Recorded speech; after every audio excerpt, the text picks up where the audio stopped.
All right, our next speaker is Chris Hughes, who is from Seattle and is a rising second year at Williams College. He is an editor and writer with the Williams Record, which is the student newspaper, as well as a partner in the student consulting organization. In his spare time, he also participates in improv at Williams. Notably, he also suffered through my MAPS class this past January and still signed up to be an intern for Pixium this summer. Chris will be talking about historic battle maps from the 17th and 18th century and the trade-off between legibility and information. All right, everyone, it is lovely to be with you. As Tom said, my name is Christopher Hughes. I will be a sophomore next year at Williams, and today I'm going to talk to you about battle maps, but I hope also to make a point about how information is conveyed on all maps. Hence the name, Conflict, Information, and the Limitations of Maps. So as suggested, we're going to start off with a battle map. This is a map of the Battle of Blenheim, fought as part of the War of Spanish Succession. Now, quick history lesson. I had to teach myself this about 3 weeks ago or so. It began following the death of Charles II of Spain, who left behind no direct heir. However, in his will, he put... We all right?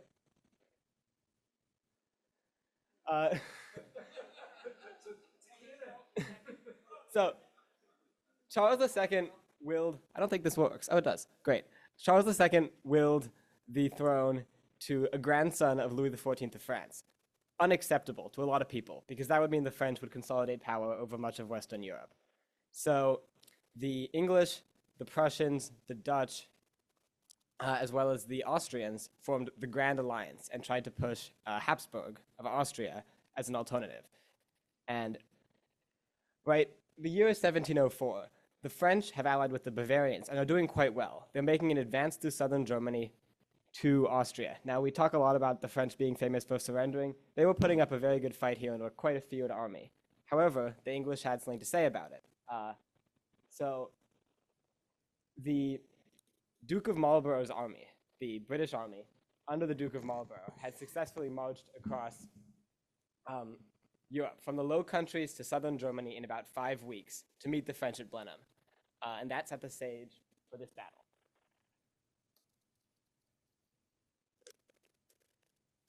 So just a couple details on this map to get you all oriented. This is the Danube River. You can see the arrow on the screen. It is oriented with west at the top. The river flows down the page. And Allied forces, despite having marched westward, were actually approaching from the east. They overshot a little bit and then cut south to meet the French. Now the French and Bavarian forces are entrenched facing eastward here.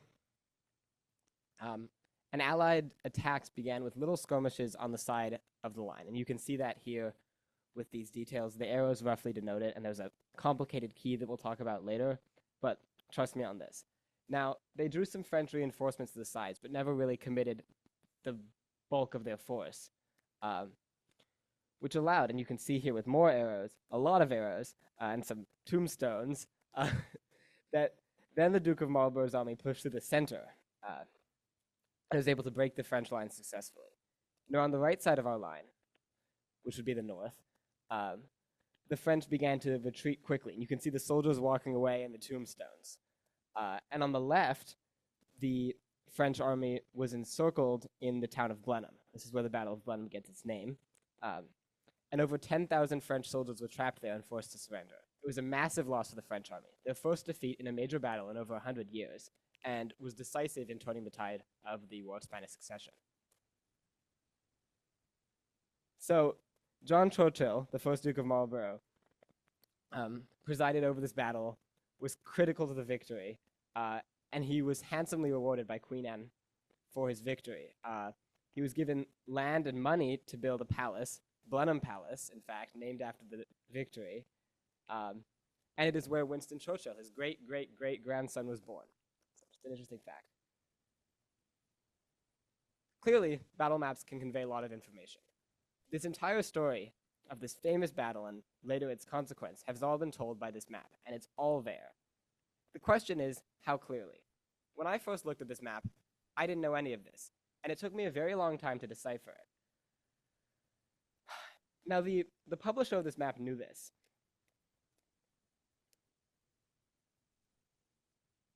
Give me a second here.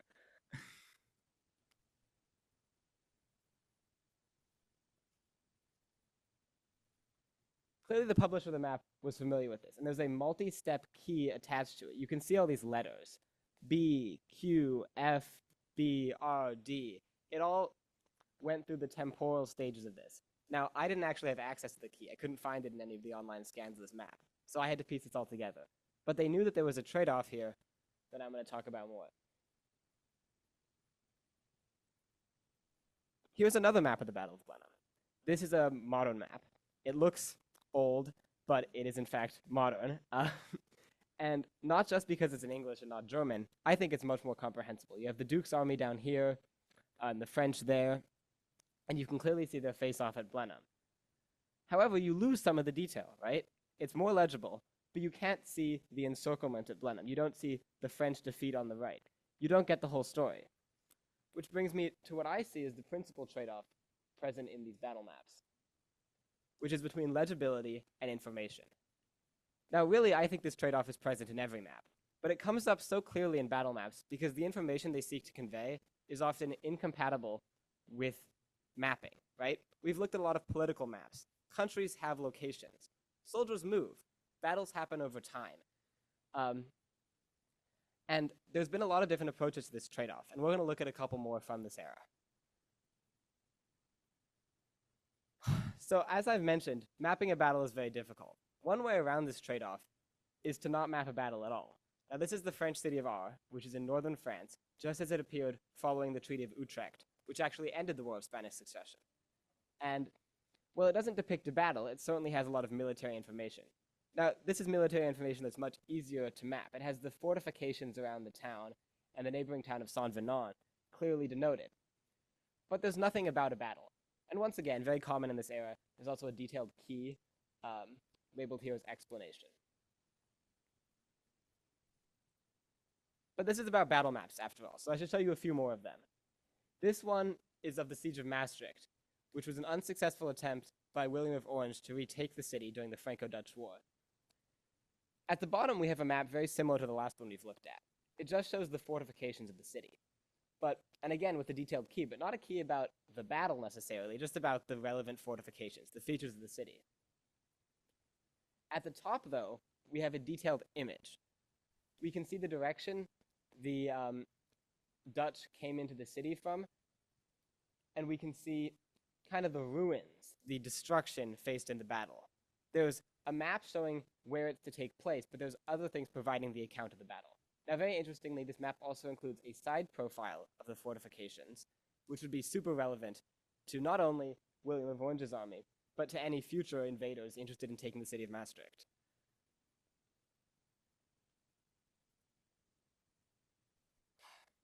Here's a map of the Siege of Alkmaar, which was, so this is a 1703 depiction, but of a 1500s battle, which was an attempt by the Habsburgs, who were at the time ruling the Netherlands, to retake the city of Alkmaar, which had been overthrown or taken over by Dutch rebels.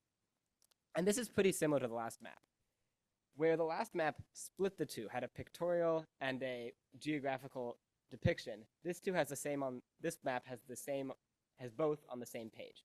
You can see here the Dutch army rushing into town towards the city, and the city in ruins, once again. But this view back here, this seemingly artistic view, is also geographically accurate. You can see the town laid out with its principal streets. There are geographical labels. Don't get this confused. This is a map, but it is also an image. And they've paired these two because oftentimes a map can't do all the telling on its own. And if it does, it's very difficult to read, like our first map. Finally, we have a 1698 image of the Armada of William of Orange and Mary Stuart crossing from the Netherlands to England at the beginning of the Glorious Revolution. Now, this doesn't look like much of a map at all. We have a huge amount of space devoted to military information, right? We have his Armada, and it's laid out in great detail. Every single ship has a little number next to it. They have all that down. So why is this a map at all? It appears that military information has predominated. However, at the top here, there was actually a faithful replication of the southern coast of England, where they were going, including the principal ports. You can see London here, obviously up the Thames, Dover.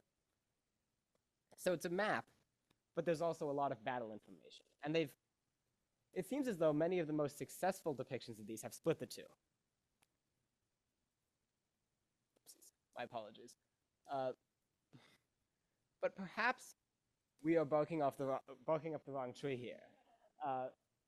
Just so you know, here's a dog, here's a tree. Maybe it doesn't have to be so difficult. Battles aren't easy to map, and no battle map is going to be perfect. And oftentimes, I'll say this as well, not to undermine maps too much, but a map is just one part of what telling the story of a battle, right? You need the image. Many of these also came from atlases or encyclopedias with detailed text descriptions. But for some things, like military campaigns, maps are essential. Now this brings us to our next map, which is of the Battle of Trenton during the Revolutionary War. Now, this is a pretty famous battle, as you may know. It began here on the bank of the Delaware. Washington's army had faced a series of defeats. They had been pushed way south to Pennsylvania, but the day after Christmas, in 1776, they crossed the Delaware. Now, this is where the famous picture comes from, painted many years after. And we have detailed information. In fact, it says it right here. The troops in march on the morning of the 26th, the day after Christmas, 1776. Now, there are two roads into Trenton that they chose to attack along. And we have both of them here. We have the right division with 1,500 men and the left division with 1,200. It's all here. And interestingly, unlike in the other map, the information isn't crowding itself out. They've given everything a lot more space. And we have as well the first attack. Now, this was at 8 a.m. on the 26th. And I know this because you can read this online, but it's also right here. Attack at 8 a.m. or 8 in the morning on the 26th. Now, what they don't do is show in detail the Battle of Trenton. We don't get the same level of detail as we did in these other maps. And that's okay. Maybe a map doesn't need to tell the entire story. But here we have a picture of the entire campaign. Now later, they marched up from Trenton, and we have this too. And you can see they have dates associated with all of the battles as they reached Trenton, as they marched from Trenton and reached Princeton, where they were once again victorious in Princeton. So we see this story over time evolving in an effective manner. And military campaigns are so well suited to being mapped because the entire purpose of a military campaign is to take land. What is being mapped is inherently geographic, where it might not be in a map. But let's get a little more creative. Battle maps might not be perfect. A map of an individual battle is flawed. It is essential to map a military campaign. You need it. But there are some things you can read about a military campaign in a book. You can also see a picture of it. There are some things that can only be readily understood through maps. And that brings us to the work of Charles Joseph Menard, who is a French author and artist and mapper, cartographer, who pioneered what we know today as infographics. And like the last maps, both of these focus on military campaigns, but their use of information really changes the game. So this is not a 17th or 18th century conflict, but this is the march of Hannibal into Italy. Now, I didn't know this. Hannibal is a Carthaginian, right? North Africa. But he actually starts in Spain, modern-day Spain. And you can see he marches along the coast of Spain. The width of this red line is the size of his troops, right? The size of his army. He, at the beginning, has 94,000, just a massive army for the time. And you can see certain things are more costly than others. He loses 14,000 men crossing the Ebro River here. And he continues into France. And you get this story. You can follow the line. Here's Barcelona. I guess he wasn't in France quite yet. He crosses the Pyrenees. He loses another 30,000 men. And you can... Now, what I find most impressive is that by the time he's crossed the Alps, marked here, he's down to just 26,000 from his original. And still, he is famous not for this crossing. He is famous for what he did once he reached Italy. He beat the Romans repeatedly. But this story is told so efficiently through this. And we have another, too. This is of Napoleon's approach to France, to Russia, his march on Moscow. And it starts here at the Niemen River. He has 422,000 men in his army amassed. And he continues, and you can see the losses. The line gets thinner as it goes. And Menard here has gone through the maps, looked at contemporary estimates, looked at the records, and seen how many men does he have at any given time. And there are some times when the army splits off, and that's all faithfully done as well. And he fights. He fights like hell, and he makes it to Moscow with more than 100,000 men. Now, one thing about 100,000 men is that they're typically quite hungry, especially if they've just fought a war. And he gets to Moscow, and he finds the city nearly abandoned, in ruins, and it's burning down. Not so much food, right? Making things worse is that the winter in Russia is about to begin. So after just over a month there, he's forced to evacuate Moscow. And that is marked by the black line here. Now this evacuation, this retreat, ends up being incredibly costly.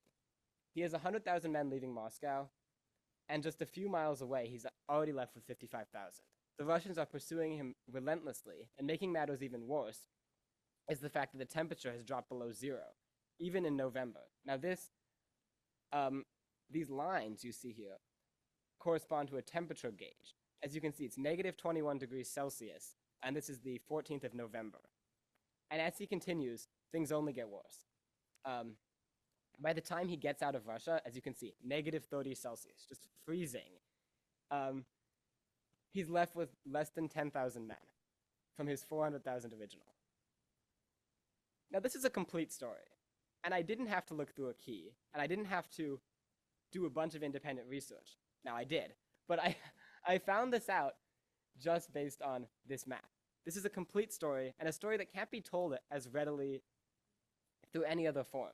I think this is what maps may do best in transmitting military information. But it is no longer the 17th or 18th century. We have computers. Some of them may even look more modern than this one. And the trade-off I looked at the beginning between military information on the page and legibility might not be such a big trade-off anymore. Principally because we no longer have to look at a still map. We have videos. Now here's a video of the Battle of Blenheim, done by someone on YouTube. Anyone could do this. And this is about a minute long, and it tells the entire story in a way that I find much more legible. So you can see here we have the relevant factions.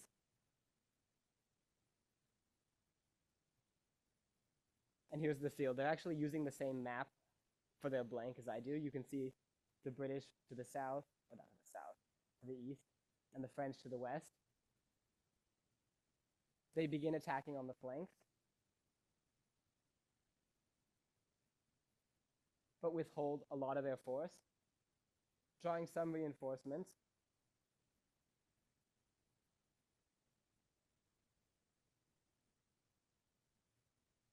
And then all at once, the British coalesce in the center, managing to break through.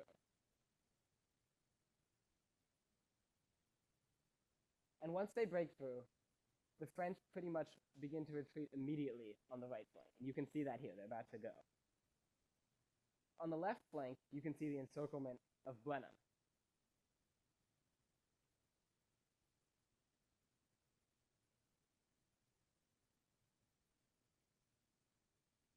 And that's it. That's the Battle of Blenheim as we can see it today. It's legible. You can see all the parts happening, and it's not too difficult. So the trade-off that existed 3 centuries ago, 4 centuries ago, may not be the same today. So in addition to the fact that there are better and worse ways to convey information, and there's information better and worse suited to maps, technology is also fundamentally changing the game. And that is about it from me. I thank you all very much. I would like to acknowledge all the people who have helped me so far to make this presentation successful, and I'm ready to take questions.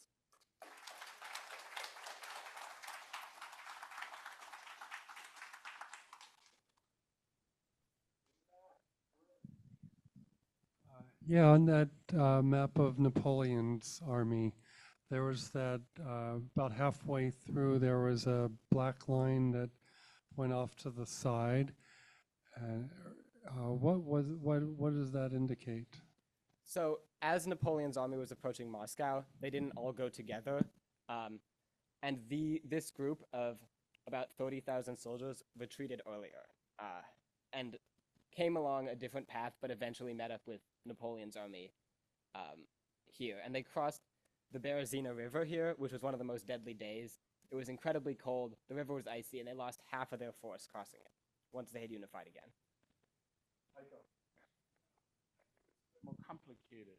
Oh, sorry. The story is a bit more complicated. Like, as Napoleon was advancing, he left troops behind to occupy depots and cities to kind of secure his advance. And so I think that's what we're seeing here.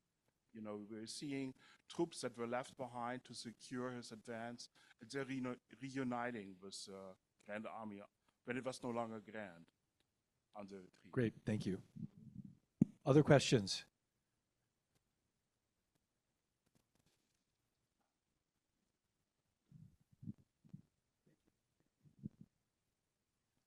The campaign for Trenton, there was a lot of detail about the topography, which is very, very interesting and useful because that kind of determines the movement of the troops. And I just thought that was, I'd like you to comment on that, please. Sure. I think that is one of the reasons why these maps are essential to showing a military campaign. Because without the topography, like topography is a fact that generals reckon with. They think about this stuff before making an advance. And you can write a book that would contain the same information as a map, but it's not as good. You won't get better than a map. So I agree that the depiction as it's shown here is essential. Great. Other questions? Should I go ahead? Go ahead, Louise. Many of these maps are very, visually attractive, and they look like they might have been produced sort of to celebrate or memorialize like a win. And are any of these maps that would have been used, for example, to train people in military strategy? And would that perhaps, I'm just thinking that could be a very different purpose with a very different approach, but maybe I'm wrong about that. Sure. Some of these maps were indeed published after, like significantly after, 20 years after, a century after. But I think the map that I made most central to my piece is this one, the Battle of Blenheim, and it was published just the year after the conflict. And it wasn't a British map. It's in German, published in the Netherlands. So the audience there would most likely be, and with the level of detail, I think it's reasonable to conclude that it would be used in training for militaries. Now, I agree that some of these other ones, for example, let me find it. This one. Sorry. Some of the other ones were used, basically, this was in a history book, published significantly, and you can see there isn't really an information about a battle because it's less relevant to the military strategy. The intended audience isn't military strategy, it's people interested in the history of England in this one. I just want to acknowledge, I want to acknowledge for just a minute that this was a collaboration, this project, of Chris with Rich Bryman Yes. And Ron Gibbs. Many, like half a dozen of the maps come from Rich's collection, so I wanted to thank Rich. I don't know if you want to comment at all on any aspect of this little project. I don't think it would have been possible, really, if you hadn't given Chris the jump start with your maps. Hey, Tom, I've got a comment, if I could. I was glad to do it. But I was quite impressed with someone who is just finished a freshman year in college, having taken through Tom's map month as a teacher. And Chris visited with me a few days ago along with Tom. And let me tell you, Chris, I'm really impressed by you and how I learned a lot more about my maps from you than I knew myself. So thank you for that. But yeah, I've really enjoyed it, enjoyed the process. Thank you very much, Rich. Yes, this young lady in orange. Great presentation. I'm curious, after your work and obviously the thought you put into this, what do you think the future of military mapping is? Will we use more videos, or will we rely on paper, or just curious your thoughts? Thank you. I think video, like, do you mean published military maps? Like, if I look at a map of the Ukraine war, for example, one thing I'm seeing a lot is interactive maps, where you can like use a slider or look multi-stage to see the advance. I think like those have been very popular, and I think they're going to continue to be popular because again, a soldier moves, regiments move, but things like videos or these multi-stage maps lets you look at snapshots at different times. Great, Chris, thank you very much.